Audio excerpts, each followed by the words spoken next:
계속해서 갈라디아서 말씀을 우리가 함께 상고하고 있는데요.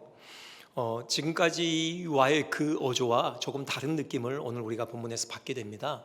무슨 말씀이냐면요, 지금까지는 상당히 논리적인 어떤 그런 톤이었거든요.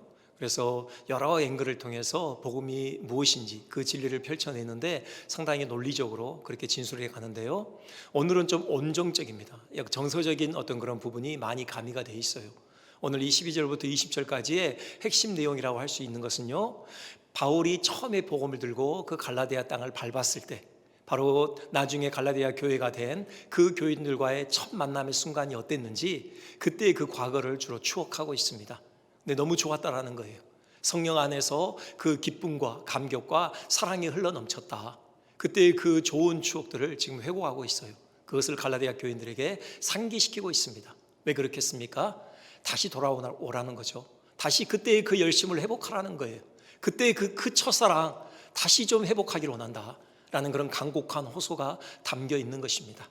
오늘요, 이 본문을 통해서 성숙한 공동체가 무엇인지, 특별히 그 안에서 성도들끼리 어떻게 교통하는 것, 서로를 어떠한 태도로 대하는 것이 옳은지, 그럴 때 비로소 성숙한 공동체라 이름할 수 있는지 우리가 그 내용들을 교훈받을 수 있을 것 같습니다. 한번 오늘 이 본문을 통해서 그 부분을 살펴보겠는데요, 먼저 생각할 것은 12절이죠. 이렇게 고백합니다. 형제들아, 내가 너희와 같이 되었은즉, 이렇게 얘기합니다. 바울이요, 너희와 같이 되었다, 곧 갈라디아 교인들과 같이 되었다라는 말인데요, 이 말을 이해하려면은 우리가 지난 시간에도 생각을 해보았지만 유대인들이 가지고 있는 그 선민의식, 우리가 그걸 한 번 더 생각해 봐야 돼요. 유대인들은 특별히 자기들이 선택된 하나님의 백성이다, 자기들만 구원받은 거룩한 백성이다, 이 특권의식이 아주 강했습니다. 그래서 그 하나님의 거룩한 백성이라는 그 표지가 뭡니까? 그게 할례와 율법 아닙니까? 할례 받지 않고 율법이 없는 저 이방인들은 하나같이 죄인들인 것입니다. 도무지 같이 상종할 수 없어요. 그들과 식탁의 교제요, 상상할 수도 없는 일이에요. 지난 시간에도 말씀드렸듯이 저 이방인들 하나님이 왜 만드셨느냐? 바로 그 지옥에 활활 타오르는 그 불을 위한 불쏘시개를 사용하시기 위해서 만드셨다, 이렇게 답할 정도로요, 이방인들에 대한 혐오감, 어떤 반대로 그 자기들의 유대인에 대한 그 정체성이 특별히 강했던 것입니다. 그런데 지금 바울이 너희와 같이 되었다, 이 말은요, 그 유대인으로서의 그 정체성, 그걸 다 내려놓았다라는 거예요. 유대인으로서의 그 모든 특권의식, 그걸 다 내려놓고요, 이방인들처럼 되었다, 갈라디아 사람들처럼 되었다라는 그런 의미입니다. 여러분, 바울이요, 그냥 유대인이 아니잖아요. 평범한 유대인이 아닙니다. 가장 엄격한 그 바리새파, 그 문화에서요, 철저하게 랍비 교육을 받은 그 인물 아닙니까? 그가 나중에 고백하는데요, 내가 율법의 의로는 아무런 흠이 없는 자다, 그런 고백을 해요. 그것은요, 표면적으로 모든 율법의 조항들을 지키기 위해서 예를 썼다라는 것이죠. 혹시라도 율법을 어겼을 경우에는요, 그 율법이 명한 대로 속죄 제사를 통해서 그 대가를 치렀다라는 것입니다. 그래서 율법의 기준으로는 전혀 흠이 없다, 이렇게 자기의 과거를 회고하던 때가 있죠. 여러분, 그런 유대인이요, 유대인 중에 유대인 아닙니까? 그런데요, 갈라디아 지역에 갔을 때 그 유대인으로서의 그 모든 특권의식, 그거 다 내려놓고요, 갈라디아 그 이방인들처럼 지냈다는 겁니다. 그들과 함께 식탁의 교제를 나누고요, 한데 어울려서 격의 없이 지냈다, 지금 그런 얘기를 하는 겁니다. 이것이 어떻게 가능했느냐? 그것은요, 바울이 깨달은 복음 때문이에요.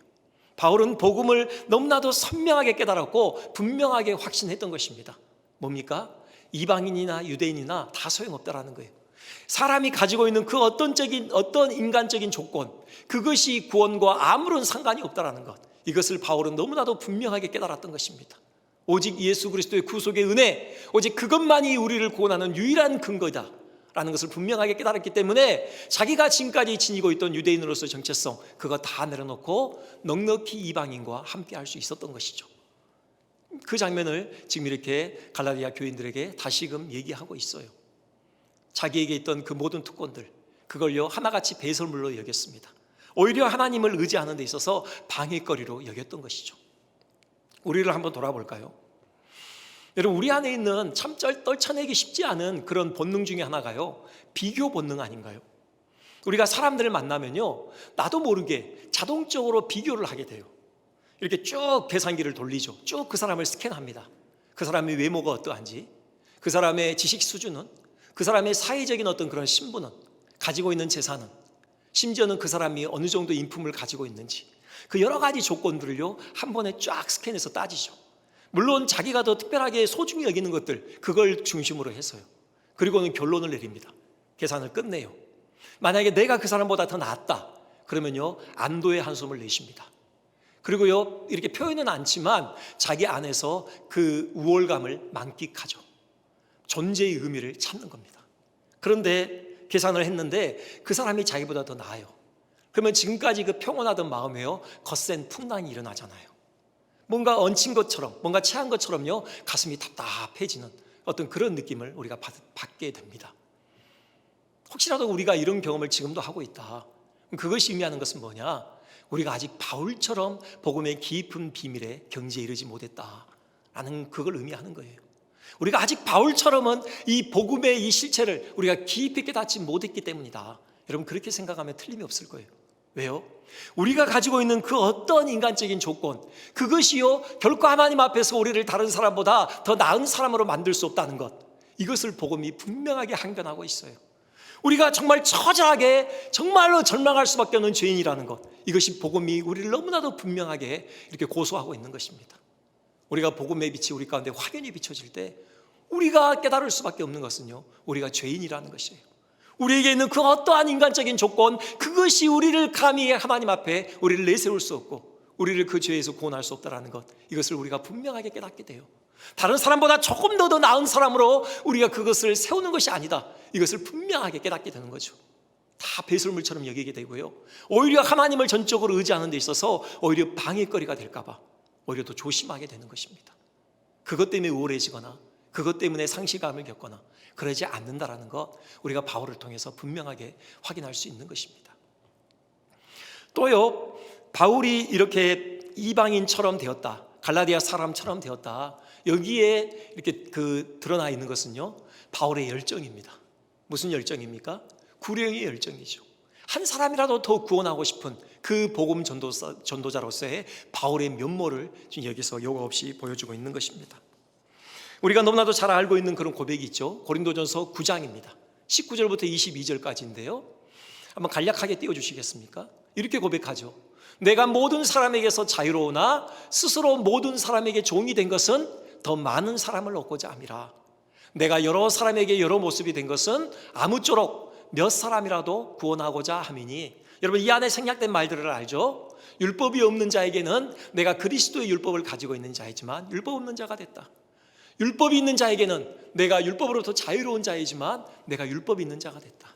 연약한 자에게는 내가 가진 것이 많지만 하지만 내가 연약한 자가 됐다.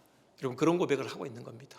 그러니까 갈라디아 사람처럼 되었다, 그것이 의미하는 것은요 바로 그들을 구원하고자 하는 그 구령의 열정, 그것을 보여주는 거예요. 한 사람이라도 더 구원하고자 하는 그런 열정을 가지고요 기꺼이 자기를 낮췄던 겁니다. 다른 사람과 똑같이 되기를 원했던 거예요. 그렇게 자기를 쳐서 복종시켰던 겁니다. 이 말씀을 묵상하면서요 한 목사님이 생각이 났습니다. 여러분도 잘 알고 계시는 최일도 목사님이요, 다일 공동체를 이끌고 계시죠. 바포 목사님으로 유명하잖아요. 그분이 처음에 그 바포 공동체를 이끌게 된 계기에 대해서 아주 오래전에 간증을 들은 적이 있어요. 1988년도에 청량리역, 춘천을 가기 위해서 청량리역을 방문한 거죠. 근데 거기에 이렇게 쓰러져 있는 한 노숙인을 그가 발견했습니다. 애써 모른 척하고요 그냥 자기 갈 길을 갔대요. 당신의 갈 길을요. 춘천을 갔다 왔어요. 그날 늦은 저녁에 이렇게 청량리역에 다시 도착했습니다. 그런데요 그 노숙인이 그 자리에 그대로 그렇게 쓰러져 있는 거예요. 그러니까 거기에 많은 사람들이 지나갔겠지만 아무도 그분을 겉들도 보지 않았던 것이죠. 그 장면을 목격하고서 그 당시 젊었던 이 목사님이 크게 회개를 했답니다. 그리고는 당장 라면을 사다가 라면을 끓여줬대요. 너무나도 허겁지겁 맛있게 먹는 것을 보면서 이분이 결단을 했대요. 내가 노숙인들에게 라면을 끓여줘야 되겠다. 그래서요 골로를 사고요 양은 냄비를 준비해서 그때부터 노숙자들을 만나면서 라면을 끓여주는 이 일을 하기 시작한 거죠. 함께 라면을 먹었던 거죠. 그러니까 이분도 아침부터 저녁까지 라면으로만 끼니를 때운 겁니다. 이렇게 며칠이 지나고요 그날도 그렇게 노숙자들을 만나서 라면으로 이렇게 끼니를 때우고 함께 라면을 먹고 이제 집에 돌아왔어요. 근데 갑자기 속이 메스껍기 시작한 겁니다. 그러면서 구토가 나오는데요, 그날 먹었던 라면을 다 쏟아냈대요. 그런데요, 라면만 나온 것이 아니라 눈물이 터지더래요. 눈물을 쏟아내면서 펑펑 우셨다는 거예요. 그 눈물의 의미가 뭔지를 사모님이 캐치를 해낸 거죠. 그 사모님이 그 목사님에게 이렇게 얘기했답니다. 그렇게 노숙인들과 라면 몇 끼 같이 먹는다고 해서 당신이 그들과 온전히 하나가 될 줄로 착각했느냐? 당신과 그들이 같을 수 없다는 것을 당신의 몸이 지금 이렇게 항변하고 있지 않느냐? 바로 그거였던 거예요. 그것 때문에 울었다는 거예요. 내가 고작 며칠을 라면으로 때웠다고 해서 내 몸이 거부하는 걸 봤다라는 거죠. 그들은 늘 주식으로 라면을 먹는 그분들과 내가 도무지 같아질 수 없는 자신의 한계를 느끼면서 너무 서글펐다는 거죠. 그것 때문에 속상해서 그렇게 울었다라는 겁니다. 참 고상하지 않습니까? 하지만 그것이 보여주는 것은 정말 나를 낮춰서 나보다 더 어려운 처지에 있는 분들과 이렇게 같은 어떤 그런 동질화되는 것, 이것이 얼마나 어려운 일인가를 잘 보여주고 있죠. 그런데요, 놀라운 사실이 하나 있습니다. 우리가 너무나도 잘 알고 있는 사실이죠. 바로 예수 그리스도께서 우리와 같이 되셨어요. 사람이 사람과 동질화되는 것, 이것도 어려운데요, 하나님의 아들이신 그 예수님께서 우리처럼 사람이 되어주신 거예요. 우리가 지난 시간에 우리가 생각한 대목 아닙니까? 그분이 단지 사람의 아들만 되신 것이 아니죠. 우리가 똑같이요, 죄인의 자리에 서신 것입니다. 여러분, 그것을 잘 보여주고 있는 사건이 바로 예수님께서 세례를 받으시는 사건 아닙니까? 그분이 세례 요한에게 세례를 받으시기 위해서 나오셔요. 그때 세례 요한이요, 화들짝 놀라잖아요. 손사래를 치면서, 아니 제가 주님께 나아가야지, 어떻게 주님께서 제게 오십니까? 어떻게 주님이 죄인이 받는 이 세례를 받으실 수가 있습니까? 라고 한사코 거부를 하죠. 그때 예수님 뭐라고 하셔요? 아니다, 이렇게 해야 의가 이루어진다 라고 세례를 받으셔요. 그게 뭡니까? 예수님이 바로 우리와 같은 죄인의 자리에 서시는 거예요. 마치 구약의 짐승이 그 구약의 백성들의 죄가 다 그 머리에 전가되는 것처럼 예수님이 세례를 받으실 때 우리의 모든 죄가 그분에게 전가되어졌다라고도 볼 수 있는 겁니다. 죄가 전혀 없으신 그 의로우신 그분께서 사람의 아들이 되신 것도 훌륭한데, 더 나아가서 친히 죄인의 자리에 서신 겁니다. 그뿐이 아니죠. 그분이 실제로 십자가에 달리셨어요. 여러분, 그 십자가 누구를 위해서 준비된 겁니까? 하나님을 반역한 바로 죄인인 우리를 위해서 준비된 그 십자가 아닙니까? 우리가 달려야 될 그 자리에 그분이 대신 서신 겁니다. 이렇게 해서요, 우리로 하여금 당당히 하나님의 아들이 될 수 있는, 당당히 그리스도의 자리에 우리를 설 수 있도록 권리를 부여하신 것 아닙니까? 우리는 이런 은혜를 얻은 자들입니다.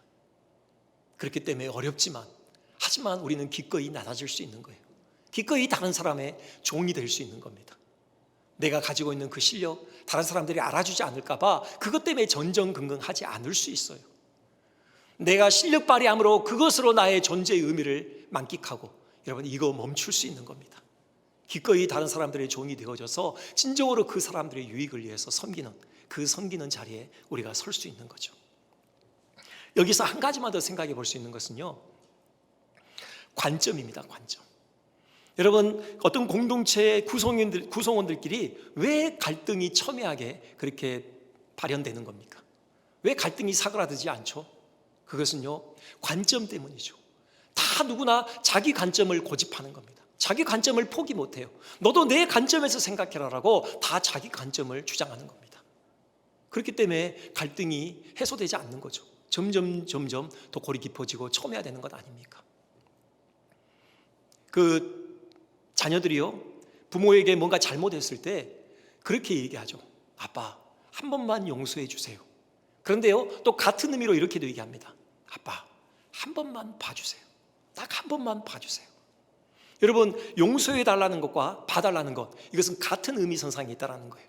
여기에 참 중요한 원리가 담겨 있는 것 같습니다. 자녀가 부모님에게 한 번만 봐달라고 할 때 그 보는 시선은 어디입니까? 부모의 관점에서 봐달라는 겁니까? 어른의 시선으로, 어른의 눈높이로 지금 보라는 겁니까? 그게 아니죠. 아빠, 한 번만 좀 내 위치에 서주세요. 한 번만 자세를 낮춰서 좀 나의 관점에서 봐주세요. 자녀의 그 눈높이에 맞춰서 좀 봐달라는 그런 얘기 아닙니까? 여러분, 그럴 때요, 자녀가 이해가 되는 거죠.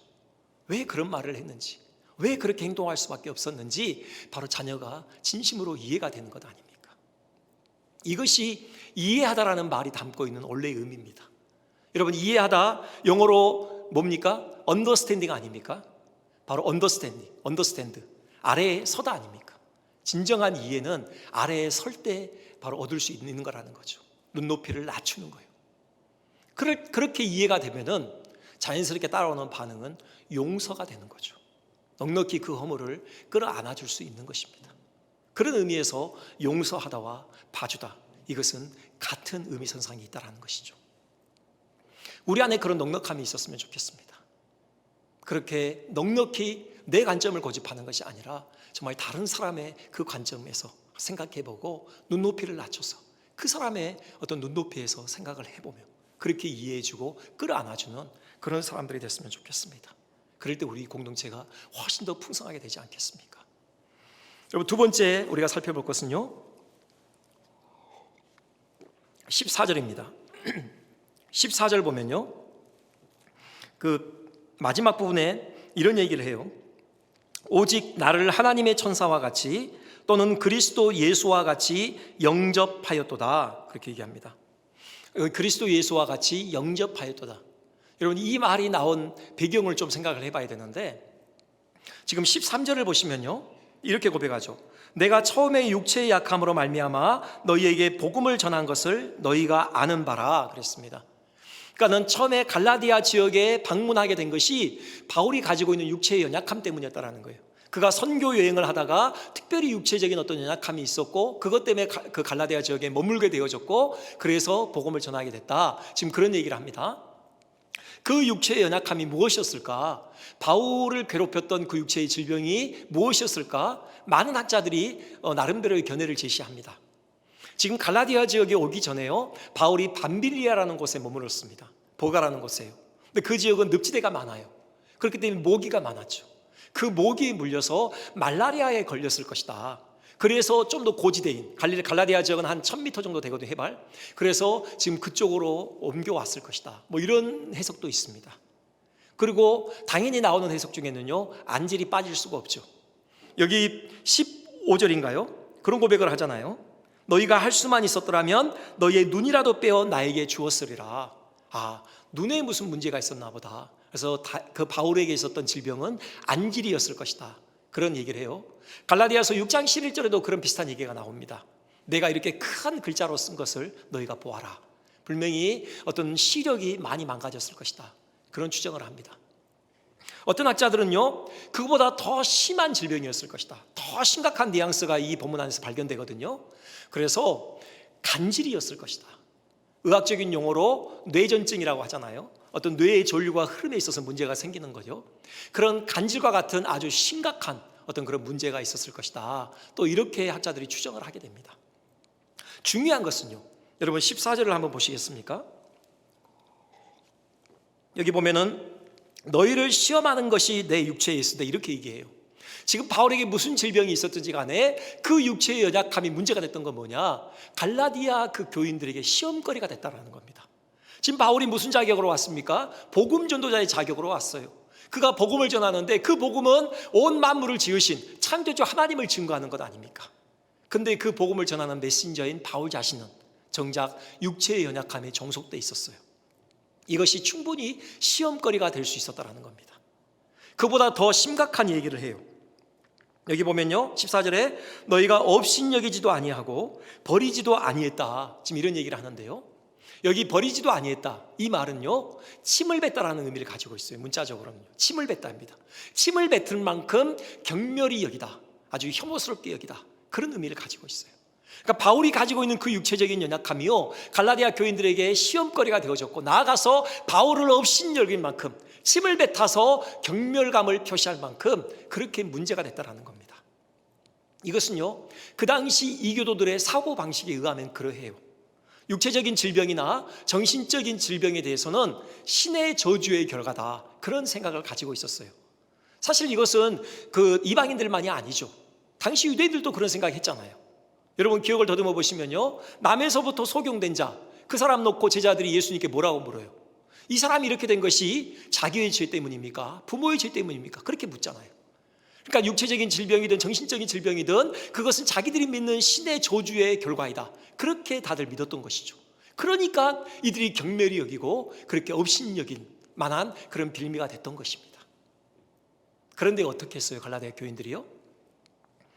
14절 마지막에요. 다시 봉독하면은 오직 나를 하나님의 천사와 같이 또는 그리스도 예수와 같이 영접하였도다. 그렇게 지금 얘기하고 있는 거예요. 물론 성령의 역사죠.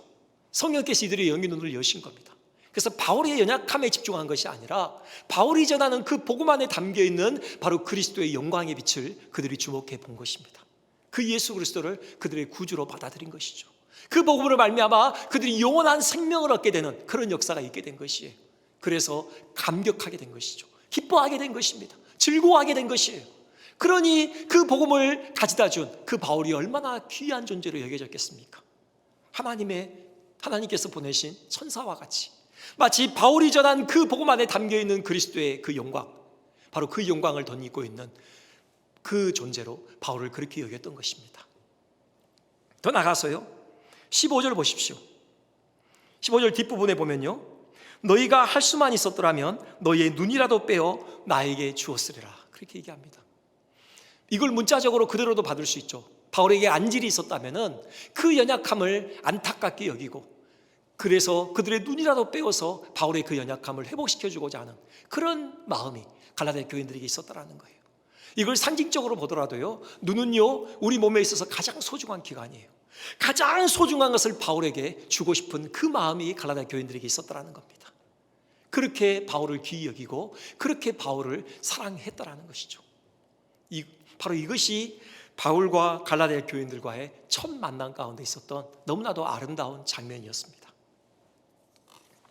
여러분, 우리는 어떻습니까? 우리는 사람들을 대할 때 여러분 어떻게 대하고 있습니까? 혹시라도 우리 눈에 보이는 대로 여러분이 사람의 가치를 매기고 있지는 않습니까? 그래서 그 사람의 그 가치에 따라서 귀히 여기기도 하고 천히 여기기도 혹시 하지 않습니까? 이것이 세상이 사람을 대하는 방식이에요. 세상은 보이는 대로 사람을 판단합니다. 그리고 그에 맞추어서 사람을 가치롭게 여기기도 하고 덜 가치롭게 여기기도 하죠. 하지만 그리스도인은 다르잖아요. 우리에게는 영적인 눈이 있습니다. 이 갈라디아 교인들에게 있었던 그 영적인 눈이 우리에게 있지 않습니까? 우리는 사람을 겉모습으로만 판단하지 않아요. 그 안에 있는 그리스도의 영광의 빛을 볼 줄 아는 자들입니다. 그 안에 계신 그리스도 때문에 우리는 그를 그리스도처럼 우리는 귀히 여기는 것이죠. 이것이 그리스도인의 실상 아닙니까? 우리가 형제를 대할 때 이런 눈으로 볼 수 있어야 될 거예요. 우리가 지난 시간에 그리스도인은 그리스도와 함께 세례를 받음으로 그리스도로 옷 입은 사람들이라고 우리가 그렇게 그 말씀을 보았습니다. 여러분, 그리스도로 옷 입었다라는 게 뭡니까?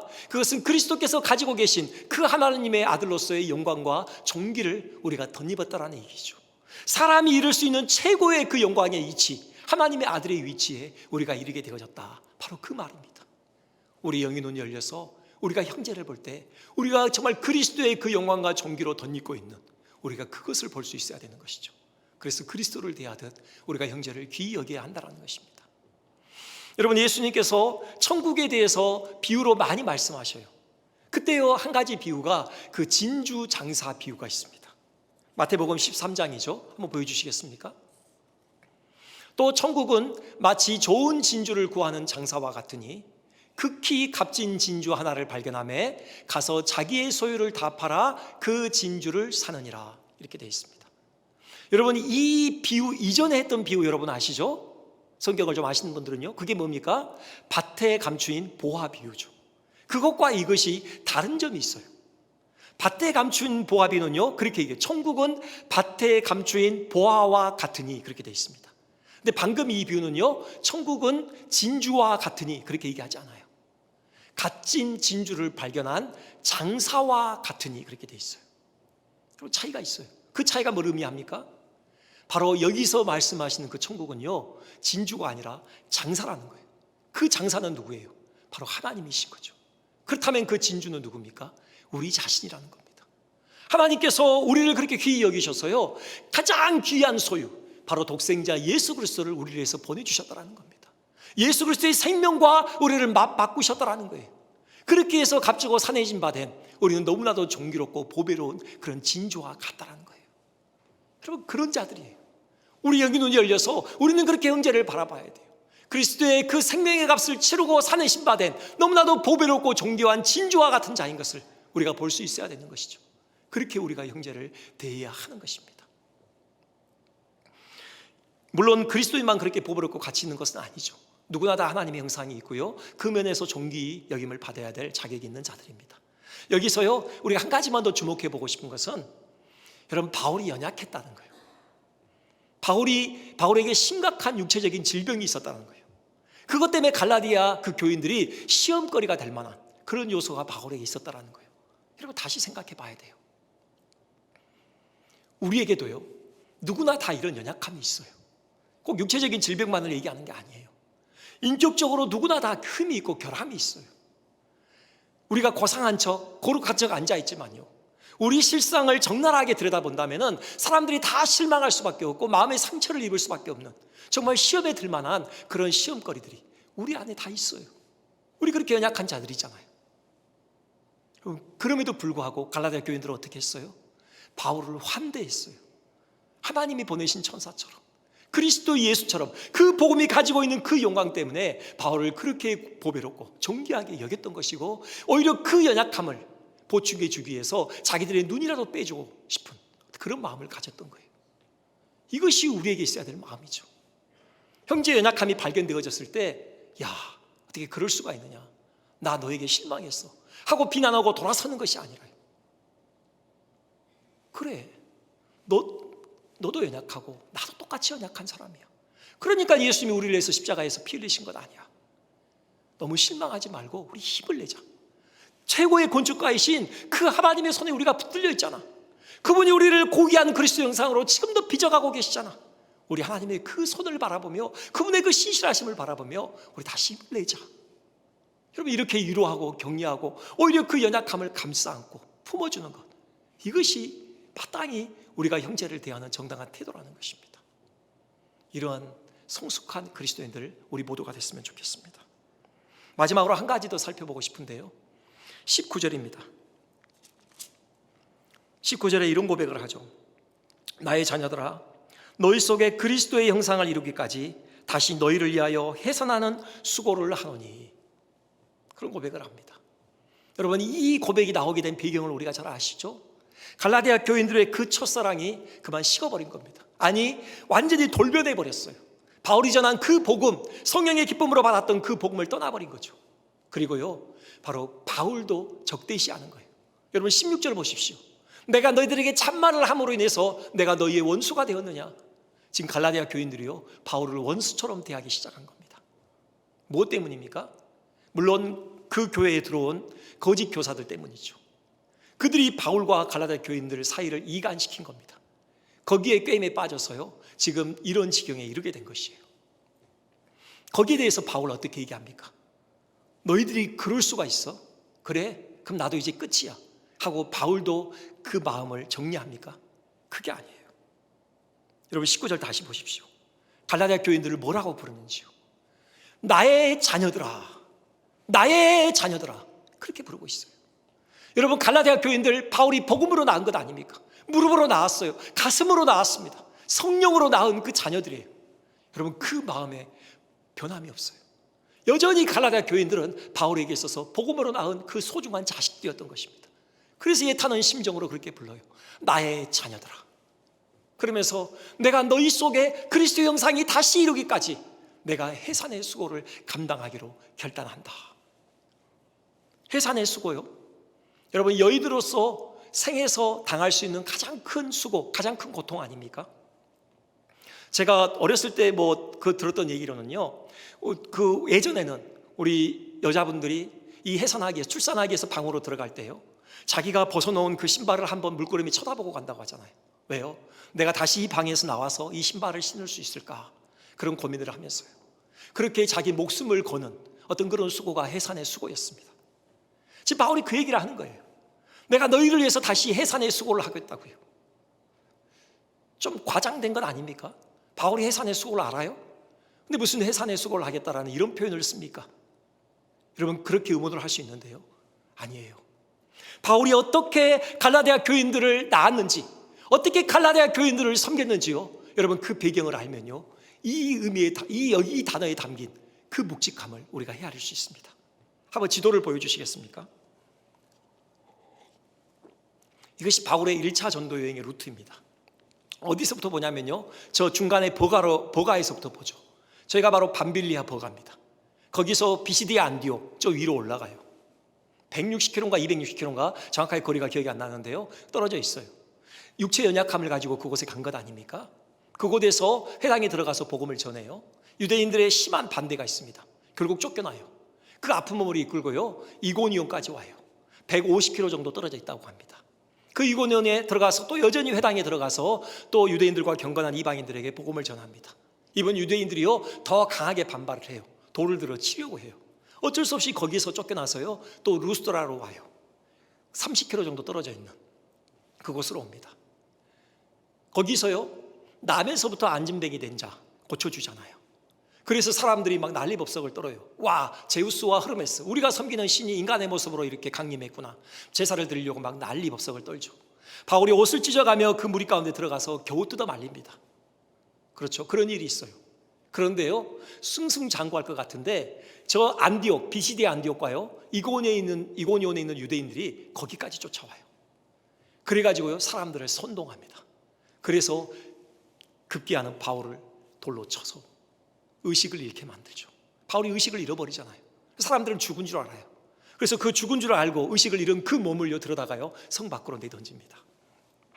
물론 일어나죠. 기적적으로 하나님께서 바울을 살려주시고 일어나요. 그리고 어떻게 합니까? 그 다음날요, 더베로 가요. 루스트라에서 더베까지는 저렇게 짧게 나와 있지만 100km 정도 떨어졌다고 해요. 그 원래 아팠던 그 몸, 지금 돌로 쳐서 지금 의식을 잃기까지 했던 그 그리스도의 흔적이 가득한 그 몸, 그 몸을 가지고요, 100km 넘은 그 더베로 가는 겁니다. 뭐하러요? 거기서 복음을 전해요. 자, 이렇게 해서 세워진 교회들이 갈라디아 교회들이에요. 비시디아 안디옥, 이고니온, 루스트라, 더베요. 여기까지 했으면 충분하잖아요. 이제는요, 바울이 행선지를 어디로 잡으면 돼요? 여러분, 길리기아 나소라고 되어 있는데 저희가 바로 다소입니다. 다소. 길리기아 다소요. 바울의 고향 아닙니까?